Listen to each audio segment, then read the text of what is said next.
रोते बिलखते मासूम बेमौत मारे गए हैं। सबसे ज्यादा जो संख्या है वो महिलाओं की और छोटे बच्चों की है। मौत का आयोजन हुआ, किस किस पर एक्शन हुआ, कौन कौन अभी नपने वाला है, ये सवाल बहुत बड़ा बना हुआ है। एडीजी आगरा कमिश्नर भी आज रिपोर्ट सौंपने वाले हैं। मौत का आयोजन किया गया तो नियमों की अनदेखी कैसे हुई वो आपके लिए जानना जरूरी है। यहाँ एग्जिट और एंट्री पॉइंट था ही नहीं, यानी कि कहां से आपको प्रवेश करना है, कहां से निकास का मार्ग है वो नहीं पता था। यानी कि एंट्री कहां से होगी और कहां से सत्संग से बाहर जाना है, ऐसा कोई सिस्टम नहीं था। बस यूं ही एक आयोजन रख दिया गया जिसमें ना लोगों को पता था कि कौन से रास्ते से अंदर जाएं और कौन से रास्ते से वो सत्संग से बाहर निकले। अब इन सब के बीच में व्यवस्थाओं को लेकर कई सवाल हैं। जैसे मैंने पहले भी कहा कि ये नहीं बताया गया कितने लोग पहुंचेंगे, महिलाओं की संख्या क्या रहेगी। मौके पर मेडिकल टीम नहीं थी, किसी भी तरह से मेडिकल टीम मौजूद नहीं थी। ऐसे सत्संग जब इतने बड़े आयोजन होते हैं, बड़ी संख्या में लोग पहुंचते हैं तो वहां एम्बुलेंस भी रखनी होती है। भीड़ के हिसाब से ना तो कूलर की व्यवस्था थी, ना पंखे की व्यवस्था थी। इतनी भरी गर्मी में यह आयोजन हुआ, लोगों का दम घुट रहा था। भीड़ के हिसाब से यहाँ पर वॉलंटियर थे ही नहीं। अगर इतना बड़ा आयोजन है, हजारों की संख्या में लोगों को पहुंचना है तो वहां वॉलंटियर होते हैं ताकि व्यवस्था हो सके। यहाँ सुरक्षा व्यवस्था ना के बराबर थी, जिसका नतीजा अब यह है कि 122 लोगों की जान जा चुकी है। खाने पीने का कोई उचित इंतजाम यहाँ पर नहीं रखा गया था। लोगों को दिक्कत यहाँ पर पेश आई। 20,000 के करीब लोग इकट्ठा तो हो गए, लेकिन फिर उन्हें परेशानी का सामना करना पड़ा। जिस रास्ते से बाबा का काफिला गुजरा वहां पर कोई बैरिकेडिंग नहीं थी, और जैसे ही बाबा का काफिला गुजरा लोग वहां पर टूट पड़े, जा पड़े, और इसी की वजह से हादसा हो गया। कम से कम 10 एकड़ मैदान को रामतल करना था, समतल करना था, जो कि नहीं हुआ।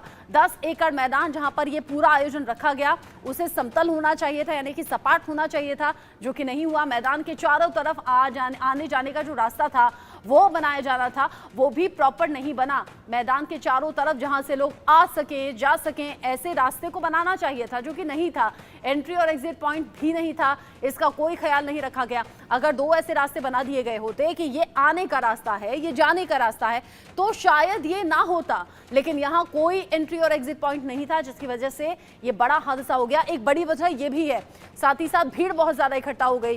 कूलर पंखे का वहां कोई इंतजाम नहीं था। इतनी भरी गर्मी में अगर आप कोई आयोजन करती हैं, इतनी उमस भरा मौसम है, आपने कूलर पंखे का इंतजाम नहीं किया, बस लोगों को वहां हजारों की संख्या में बुला लिया गया, लोग इकट्ठा हुए। हैरानी होगी आपको जानकर, उत्तर प्रदेश के हाथरस में आयोजन रखा गया था, लेकिन देश के अलग अलग राज्यों से यहां पर मेहमान पहुंचे, यानी कि जो भक्त थे वो पहुंचे और इस सत्संग में बाबा को सुनने के लिए वहां पर मौजूद रहे। जैसे ही सत्संग खत्म हुआ, क्योंकि इस बाबा को भगवान का दर्जा देकर उनके भक्त पूजते हैं, अब यहाँ पर आए अपनी परेशानियों को लेकर थे, आए इसलिए थे कि बाबा का आशीर्वाद मिलेगा, शायद जीवन के कष्ट दूर हो जाएंगे। लेकिन यहाँ बड़े कष्ट अब लोगों को घेर चुके हैं। मौके पर कोई मेडिकल टीम वहां पर मौजूद नहीं थी। यहाँ एम्बुलेंस की टीम होनी चाहिए थी, यहाँ डॉक्टर्स की टीम होनी चाहिए थी। कम से कम जो भीड़ थी वहां पर 5 एम्बुलेंस तो होनी चाहिए थी, जो कि नहीं थी। कोई इंतजाम यहाँ पर नहीं किए गए, नियमों की अनदेखी हुई। भीड़ के हिसाब से कूलर पंखे का कोई इंतजाम नहीं, कोई उचित खाने पीने की व्यवस्था नहीं। ऐसे में लोग करते तो कैसे करते मैनेज। भीड़ के हिसाब से यहाँ पर कोई वॉलंटियर नहीं थे जो कि इस पूरे आयोजन को कंट्रोल कर पाते, लोगों की भीड़ को देख पाते। अब ऐसे में खाने पीने का इंतजाम नहीं, एग्जिट एंट्री पॉइंट नहीं, लोगों की भीड़ बहुत ज़्यादा बेकाबू हो गई। जिस रास्ते से बाबा का काफिला गुजरा वहाँ कोई बैरिकेडिंग नहीं थी। ऐसे में बहुत ज़्यादा परेशानी लोगों के सामने आई। कम से कम 10 एकड़ मैदान को समतल करना चाहिए था, जो यहाँ पर नहीं किया गया था। अब सवाल बहुत से उठ रहे हैं इस आयोजन के बाद। मैदान के चारों तरफ आने जाने के रास्ते बनाए जाने थे, वो तक नहीं बनाए गए थे। बस खुले मैदान में, जो कि पूरी तरह से समतल भी नहीं था, वहां पर ये पूरा आयोजन रखा गया। अब इस पूरे मामले को लेकर सवाल बहुत से उठ रहे हैं। विपक्ष खासतौर से हमलावर है। इमरान मसूद क्या कह रहे हैं, एक बार सुन लेते हैं। और अलग अलग डिस्ट्रिक्ट के अंदर अलग अलग डेड बॉडी है, क्योंकि ये प्रैक्टिकल प्रॉब्लम है कि हर जगह एक जगह इतने पोस्टमार्टम कराना संभव नहीं होगा। तो यहाँ 10 लोग घायल हैं, 9 लोग, एक इसमें सिपाही है, लेकिन वो स्टेबल हैं। लेकिन जो लोग जिनकी मौत हो गई वो बहुत दुखद है। और बहुत सारे अभी ऐसे लोग भी हैं जो आइडेंटिफाइड नहीं हुए, क्योंकि बाहर के बहुत सारे लोग हैं जिनका कोई आइडेंटिफिकेशन अभी तक नहीं हो सका। अभी इस समय सारा फोकस हमारी पार्टी के हमारे वरिष्ठ नेता विवेक बंसल जी भी खड़े हुए हैं, मुकेश धनगर जी भी खड़े हुए हैं, और मैं खुद, प्रियंका जी ने तुरंत कहा कि आप जाओ, तो मैं हाउस खत्म होते ही सीधे इधर आ गए निकल कर। तो हम लोग पूरे लोग लगे हुए हैं, बाकी सब पॉलिटिकल पार्टीज के लोग भी होंगे यहाँ। तो अभी तो फिलहाल सबसे पहला काम है कि राहत जितनी दी जा सके उतना बेहतर है, क्योंकि अभी बहुत सारे शव ऐसे हैं जिनको आइडेंटिफाइड भी नहीं किया गया और बहुत ही दुखद है। मैं खुद स्तब्ध हूँ, मैंने अपने जीवन में इतना खराब हादसा नहीं देखा। कांग्रेस के सांसद हैं इमरान मसूद और उनका ये कहना है कि सदन की कार्यवाही चल रही थी, जैसे ही इस हादसे के बारे में मालूम हुआ हम तुरंत वहां से निकल गए और कांग्रेस के जितने वरिष्ठ लीडर हैं उनकी नजर इस हादसे पर बनी हुई है।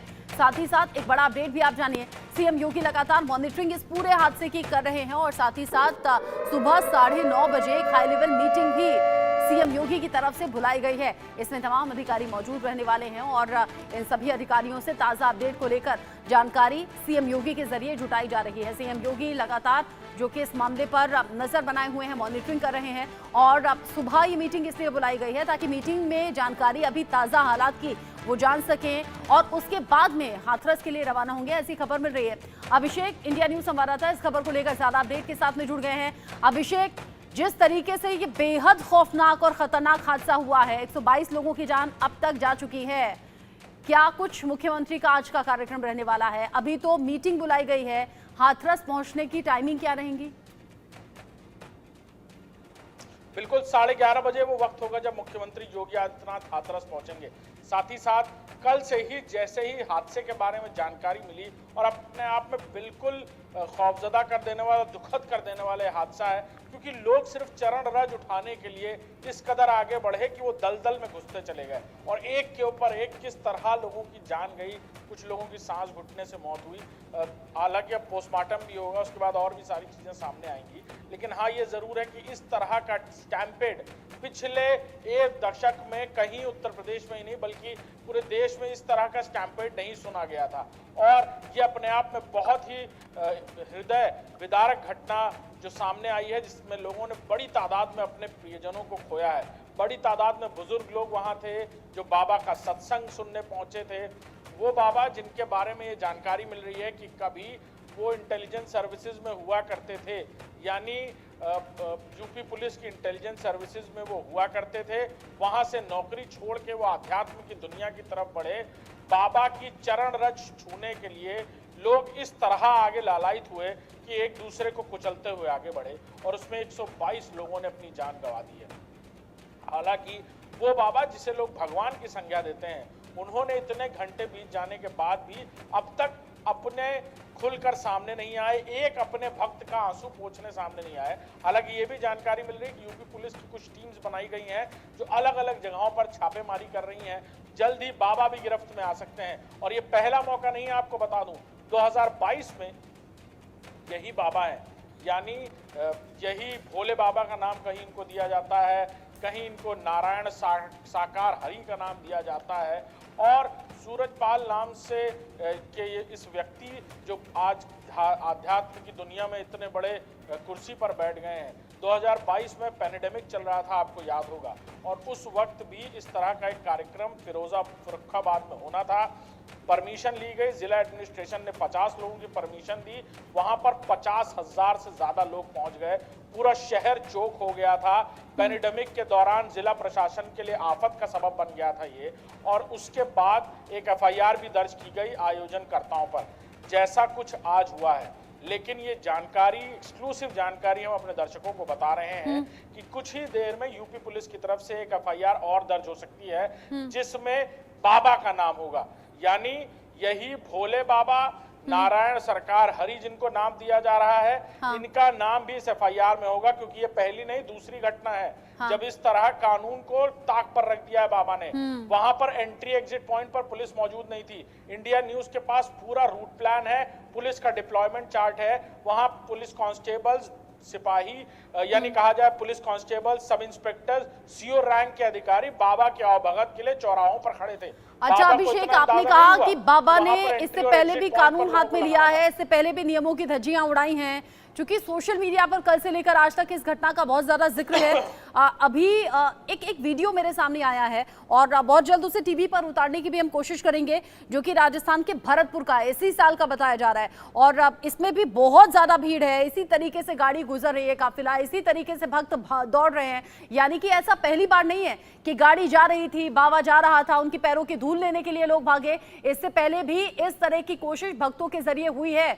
अगर जानते थे कि इस तरह की कोशिश होगी, जानते थे कि भगदड़ मच सकती है, तो व्यवस्था क्यों नहीं थी? जो व्यवस्थाओं को लेकर हम लगातार सवाल पूछ रहे हैं। साथ ही साथ खबर यह भी कि सूरजपाल सिंह के जरिए यानी कि और भोले बाबा के जरिए यहाँ जो सत्संग की अनुमति ली गई थी, आंकड़ा बताया गया था करीब 80,000 लोग पहुंचेंगे, लेकिन पहुंच गए उससे अनुमान से कहीं ज्यादा 2.5 लाख। क्या ये खबर सही है? बिल्कुल, यहाँ पर नहीं, हर जगह लगभग यानी पश्चिमी उत्तर प्रदेश वो इलाका है जहाँ बाबा की जो पैठ वाला इलाका बताया जाता है, जिसमें हाथरस है, फर्रुखाबाद है, मथुरा, ये वो सारे इलाके हैं आसपास के जहाँ पर बाबा की पैठ बताई जाती है। यहाँ पर जब भी इस तरह के कार्यक्रम हुए हैं तब बाबा की परमिशन से ज्यादा लोग पहुंचे हैं। यानी कहीं अगर 10,000 की परमिशन ली गई तो वहां 1 लाख पहुंचे, यानी सीधे 10 गुना। यहाँ पर भी कुछ ऐसा ही हुआ, 80,000 बोला गया, 2.5 लाख लोग पहुंचे। व्यवस्थाएं वैसी नहीं थी। इन्होंने अपने वॉलंटियर्स के भरोसे मासूम लोगों की जिंदगी छोड़ दी थी। वॉलंटियर्स वो जो बाबा के अंधभक्त अनुयायी हैं, जिनको लाइन पर लगाया गया, और अगर उन्हीं के भरोसे छोड़ना था तो कम से कम वहां एंट्री एग्जिट पॉइंट पर ऐसा इंतजाम कराना था कि इस तरह की सिचुएशन हो, और जैसा कि हर एक कार्यक्रम में होती है, तो कम से कम लोग जान बचाकर वहां से निकल सकें, एक दूसरे को अपने पैरों का शिकार ना बना दे।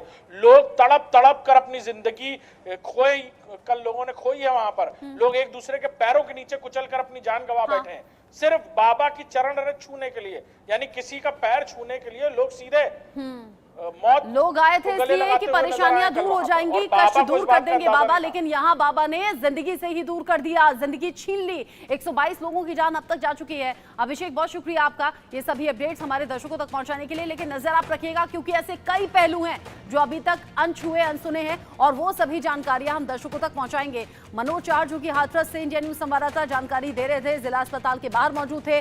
थोड़ी देर बाद वहां सीएम योगी के पहुंचने का वक्त भी हो रहा है, करीब सुबह 11:30 बजे पहुंचेंगे सीएम योगी।